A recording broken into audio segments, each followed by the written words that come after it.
हम लोगों ने अप्रत्यक्ष प्रमाण पर बात कर ली थी। उसमें कोई बचा हुआ था क्या? एक बचा था मुझे लगता है, गुरुत्व आधारित प्रमाण। अगर आप लोगों ने किताब कॉपी जाके खोला हो तो आपको पता चलेगा। तो गुरुत्व आधारित प्रमाण से पृथ्वी की आंतरिक संरचना के बारे में क्या जानकारी मिलती है? गुरुत्व आधारित प्रमाण, ये बताइए सब लोगों ने बुक ले लिया है क्या? काहे नहीं ले रहे हैं? ये छपाने में बहुत टाइम लगता है। आपका एक भी यूनिट अभी खत्म नहीं हो पाया सही से। ले लीजिए। चलिए, सीरीज से काम नहीं होगा, सीरीज लिए हैं। चलिए ये बताइए गुरुत्व क्या होता है, गुरुत्वाकर्षण क्या है, ग्रेविटेशन क्या है? कौन बताएगा? सब लोग साइंस के जाते हैं। गुरुत्वाकर्षण बल क्या होता है?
गुरुत्वाकर्षण का सार्वत्रिक नियतांक है, एक कांस्टेंट की वैल्यू है, इसकी एक निश्चित वैल्यू है, उसके पीछे जाने की जरूरत नहीं है।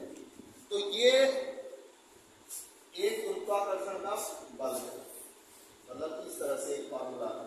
एक और फार्मूला आपने, ये तो न्यूटन ने ही दिया था गुरुत्वाकर्षण बल, है ना?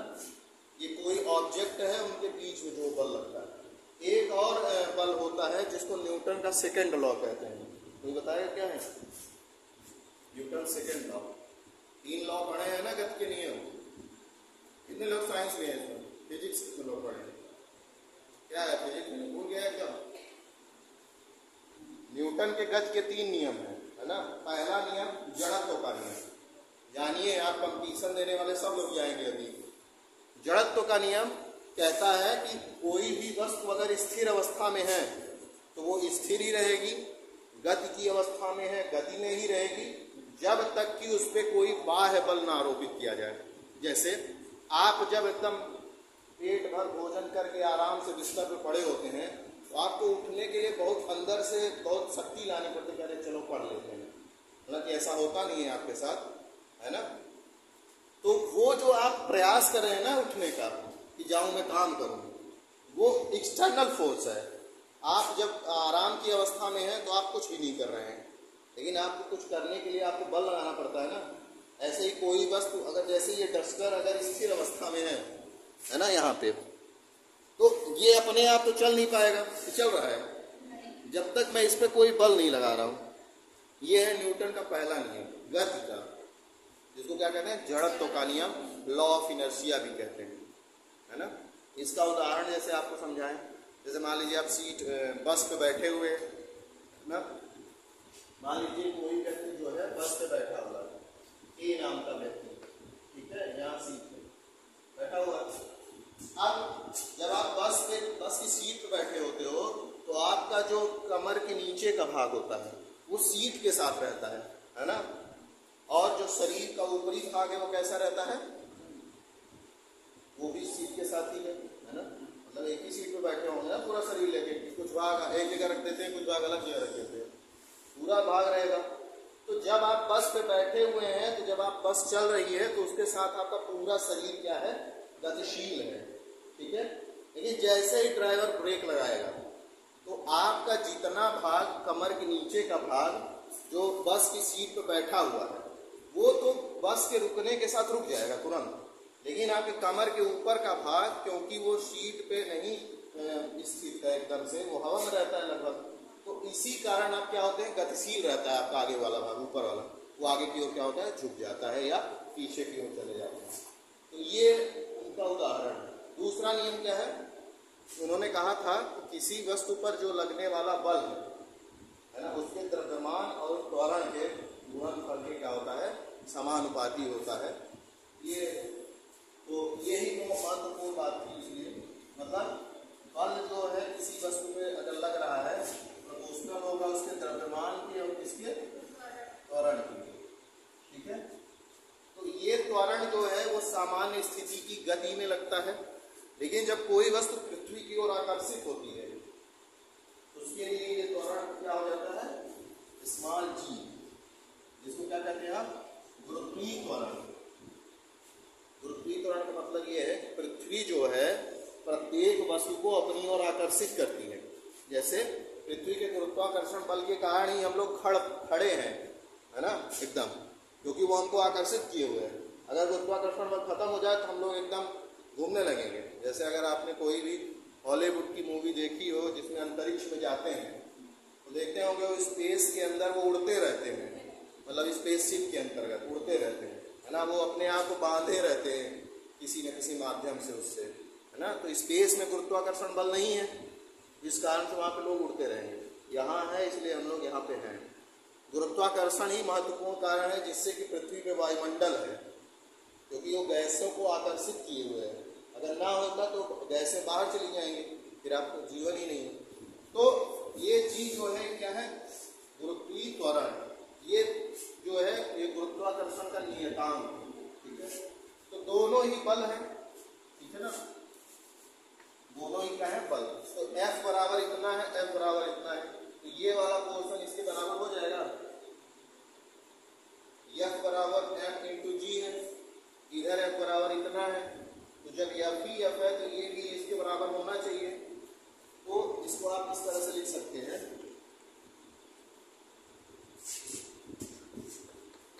M इंटू जी बराबर G M1 N2 upon R square. ये किसी को दिक्कत है इसमें, यहां से लिया गया है। मान लीजिए इसको 1 रख दीजिए, इसको 2। अगर 1 और 2 को देखेंगे तो दोनों के लेफ्ट में क्या है, F है, बल, दोनों में बल, लेकिन राइट साइड में वैल्यू क्या है, अलग अलग है। तो जब F बराबर है तो ये भी बराबर ही होगा ना, सिंपल सा मैथ है। तो ये यहां तक आ गए, कोई समस्या है, ठीक है। अब इसमें क्या है कि अगर आप अर्थ के केस में देखेंगे, मान लीजिए अर्थ पे ये पृथ्वी है, हम मान लेते हैं पृथ्वी का द्रव्यमान कितना है, कैपिटल M, ठीक, पृथ्वी का मास, पृथ्वी का द्रव्यमान है कुछ, मान लेते हैं एक वस्तु पृथ्वी के ऊपर रखी हुई है जिसका द्रव्यमान क्या है, स्मॉल M, दो वस्तुएं हो गई, एक पृथ्वी हो गया और एक उसके ऊपर एक वस्तु रखी है, तो दो द्रव्यमान हो गया ना, या कैपिटल या स्मॉल है, इनके बीच की कुछ दूरी होगी, जो दूरी, जो सेंटर ऑफ मास, एक शब्द सुने होंगे आप लोग, सेंटर ऑफ मास शब्द सुने हैं, मतलब जो कोई भी वस्तु जो होती है ब्रह्मांड में है, उसका एक बिंदु होता है जहाँ पे उसका जो मास है वो संतुलित होता है। जैसे आप लोग देखते होंगे कि कभी कभी आप पेन को ऐसे रख के संतुलित करना चाहते हैं, एकदम बराबर हो जाए, है ना, तो मैं नहीं कर पा रहा हूँ, थोड़ा प्रयास करना होगा, जैसे मैं इसको करने का प्रयास करता हूँ।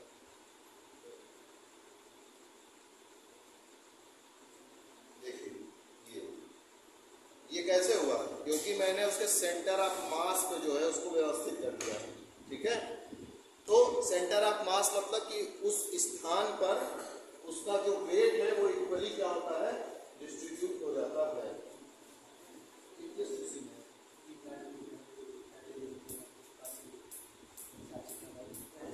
अरे वाह वाह वाह, इसको रखे कहाँ,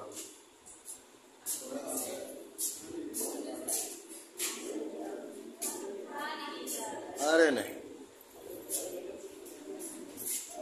क्या पूरा डब्बा रख सकते हैं क्या? अरे मेरे पास ये है,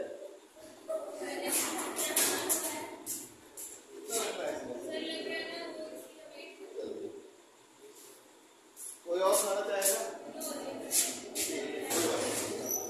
आप लोग ला के कुछ दिया दीजिए।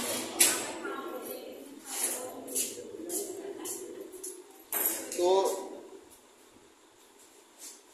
सेंटर ऑफ मास का मतलब है, जैसे पृथ्वी का जो सेंटर ऑफ मास है वो सेंटर से होकर गुजरता है, केंद्र पृथ्वी का है ना, आपको बताया कि परिधि है, केंद्र है, ये सब।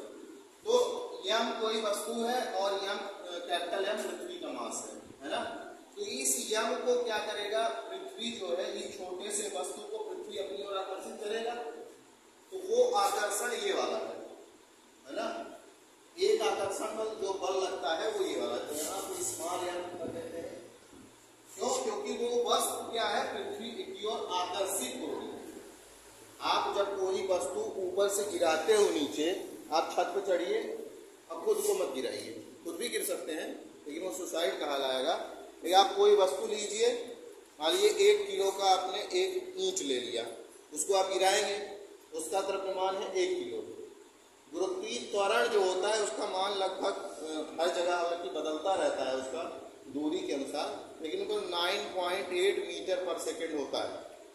तो जो उस पर बल लगेगा ना, अगर 1 केजी आपका उस वस्तु का द्रव्यमान है और उन्हें 9.8 मीटर पर सेकेंड है ना, तो जो बल लगेगा, इसको मीटर में है तो इसको आपको ग्राम में बदल लेना पड़ेगा, तो ये गुणा जो करेंगे वही वो वस्तु जब आप छत से गिराएंगे तो उसमें बल उतना लगेगा।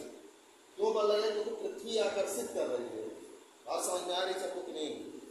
तो जैसे ये वस्तु यहाँ पे है स्थिर, तो इस पे पृथ्वी कुछ बल लगा रही है, और वो बल कितना है, यम इंटू जी है। ये बल तो पृथ्वी के आकर्षण बल के कारण लग रहा है, लेकिन यहाँ पे ये वाला भी बल लगेगा। क्यों?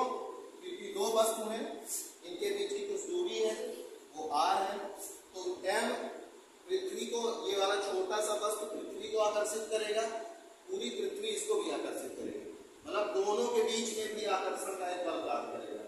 वो वाला इस तरह से लिख दे रहे हैं, यहाँ पे स्मॉल एम हो जाएगा और एक कैपिटल है, ठीक है।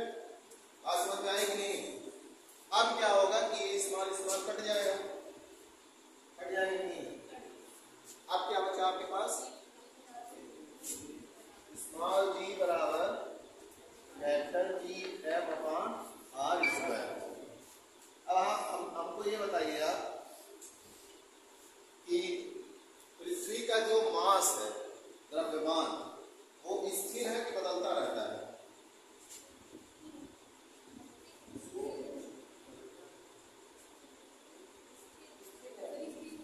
स्थिर है ना, स्थिर है नॉर्मली। लेकिन जैसे जैसे आप मतलब कोई वस्तु पे डिपेंड करेगा कि वो किस स्थिति में है, जैसे अगर कोई वस्तु यहाँ होगी तो जो उस पर लगने वाला आकर्षण बल होगा, दूरी क्या हो गई, घट गई। जैसे यहाँ पे देखिए, यहाँ से आपको क्या पता चल रहा है, ये वाला जो गुरुत्वीय त्वरण है, गुरुत्वाकर्षण बल कह सकते हैं, गुरुत्वीय त्वरण है, द्रव्यमान की क्या है, अनुपातिक है। मतलब अगर द्रव्यमान बढ़ेगा तो ये वाला गुरुत्वीय त्वरण क्या होता जाएगा, बढ़ता जाएगा। प्रोपोर्शनल है ना, डायरेक्टली। मतलब इसको आप लिख सकते हैं जी इज प्रोपोर्शनल टू कैपिटल या, ऐसे लिख सकते हैं इसको। यहाँ पे आर जो है अब बटे में है, इसको आप आर को लिख सकते हैं जी बराबर 1, जी इज प्रोपोर्शनल टू 1/r²। जैसे जैसे दूरी बढ़ती जाएगी तो क्या होता जाएगा, जी का मान घटता जाएगा। जैसे जैसे दूरी घटती जाएगी जी का मान क्या होता जाएगा, बढ़ता जाएगा। सबसे महत्वपूर्ण बिंदु यही है, ये इतना कहानी रचने का यही उद्देश्य है। जैसे जैसे आप पृथ्वी में गहराई पे जाओगे, यहाँ पे कोई वस्तु है, ये दूरी है, ठीक है, यहाँ पे कोई वस्तु आएगी तो उसके केंद्र से दूरी क्या हो जाएगी, कम होगी कि ज्यादा होगी, कम होगी ना। अभी पृथ्वी के सतह पे है वस्तु, तो जितनी दूरी है, अगर वो यहाँ पे आ गई, यहाँ से यहाँ, तो इसके बीच की दूरी कम हो गई ना। तो जब दूरी कम होगी तो जी का मान क्या होगा, बढ़ेगा, है ना। इसीलिए जब आप पृथ्वी में गहराई में जाते हो तो गुरुत्वाकर्षण का मान क्या होता जाता है, बढ़ता जाता है, ठीक है। इतना कहानी रचने का यही उद्देश्य था कि आपको ये पता चले कि जी का मान कैसे पृथ्वी के आंतरिक भाग में जाते हैं तो उसमें वेरिएशन आता जाता है, ठीक है। लेकिन समस्या यहाँ पे ये है कि जैसे जैसे आप गहराई में जाते हो तो जब 2900 किलोमीटर के लगभग आसपास पहुंचते हो, पृथ्वी की त्रिज्या कितनी है, त्रिज्या कितनी है, 671 किलोमीटर, है ना। ये पृथ्वी का केंद्र है। त्रिज्या का मतलब आप लोग जानते होंगे, सतह से उसको केंद्र को मिलाने वाली रेखा जो होती है वही त्रिज्या होती है। मतलब इसका जो पूरा ये यहाँ से यहाँ की जितनी दूरी है कितना, 6371 किलोमीटर। तो इसमें क्या होता है कि जब आप सतह से 2900 किलोमीटर तक जाते हो तो दूरी घटती जा रही है। जैसे यहाँ से यहाँ के बीच की दूरी 6371 है। अगर कोई 100 किलोमीटर गहराई में चला जाएगा तो हो जाएगा 6271। कोई 300 गहराई में चला गया तो 6000 बचेगा, केवल घटता जा रहा है ना दूरी। यहाँ से देखिए जैसे ही दूरी घटेगा तो जी का मान क्या होना चाहिए, बढ़ते जाना चाहिए। तो जब 2900 किलोमीटर तक जाते हैं तो जी का मान क्या होता है, बढ़ता है, ठीक है। लेकिन उसी के बाद जो है वो घटता जाता है। उसका कारण ये है क्योंकि वो वस्तु जो है पृथ्वी के बहुत पास होती जा रही है, ठीक है। तो उसका सेंटर ऑफ मास जो है, तो पृथ्वी का जो केंद्र पे जो उसका मास है, द्रव्यमान, वो क्या है, घटता जा रहा है ना। जैसे अगर पूरी कोई वस्तु है, उसका द्रव्यमान अगर 10 किलो है, ठीक है, तो उसके केवल कितने भाग का द्रव्यमान क्या 10 ही किलो रहेगा, कम रहेगा ना। अगर कोई वस्तु यहाँ पे है तो उसके पूरे पृथ्वी के कारण बल लगेगा। जब यहाँ पे आ जाएगा तो केवल इसके कारण बल लगने का प्रयास होगा, है ना। तो ये उसके कारण क्या होता है, और कई रीजन है उसके, तो ये लिखाना पड़ेगा।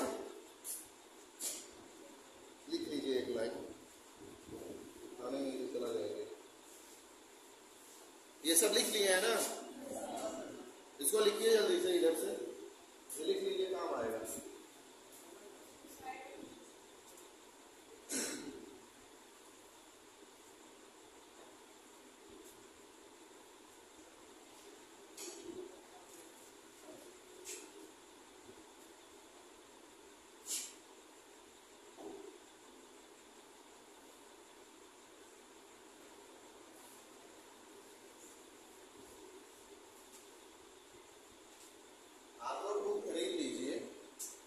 लाइब्रेरी नहीं है, भौतिक भूगोल नाम से कोई भी पुस्तक, सवेंद्र सिंह की या किसी की भी,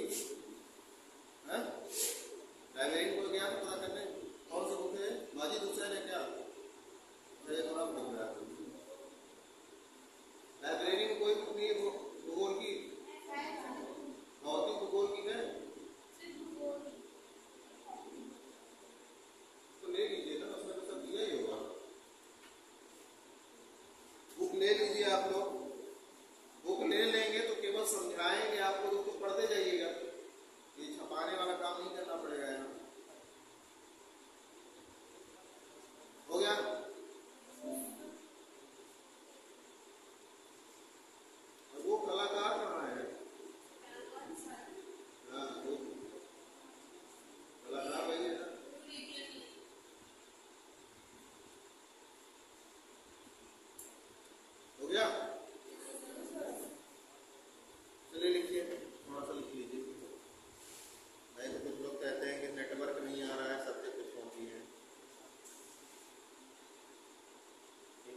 कारण ये बताया है सब्जेक्ट छोड़ने का कि नेटवर्क नहीं आता है मेरे घर में, जिसके कारण मैं पढ़ नहीं पा रहा हूँ, पढ़ नहीं पा रही हूँ, रहा हूँ।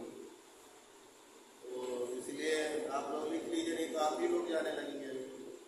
देखिए, गुरुत्व बल के कारण, गुरुत्व बल के कारण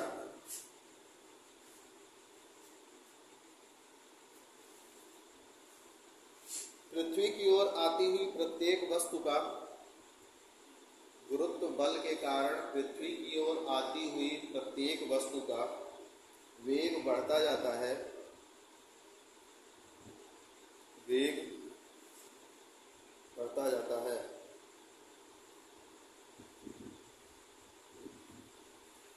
तथा उसकी गति में त्वरण उत्पन्न हो जाता है, तथा उसकी गति में त्वरण उत्पन्न हो जाता है।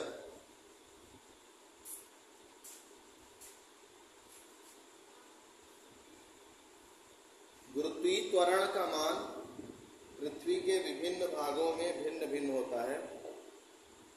गुरुत्वीय त्वरण का मान पृथ्वी के विभिन्न भागों में भिन्न भिन्न होता है।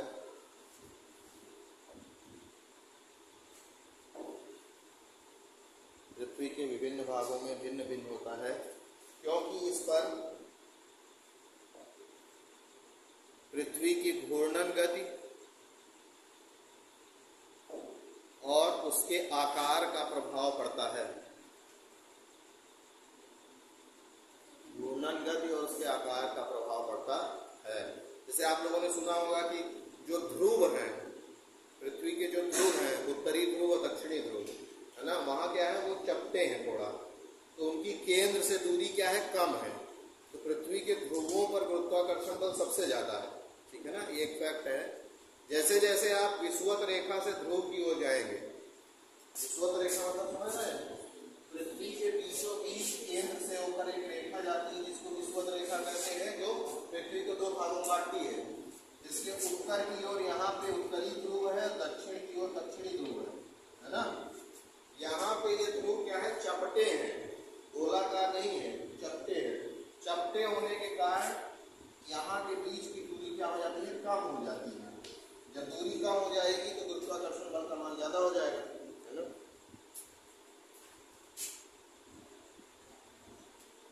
देखिए, पृथ्वी के आंतरिक भाग में गुरुत्वीय त्वरण का मान, पृथ्वी के आंतरिक भाग में गुरुत्वीय त्वरण का मान पहले बढ़ता जाता है और फिर कम होता जाता है, और फिर कम होता जाता है। ठीक, इसके आगे कल बात करेंगे।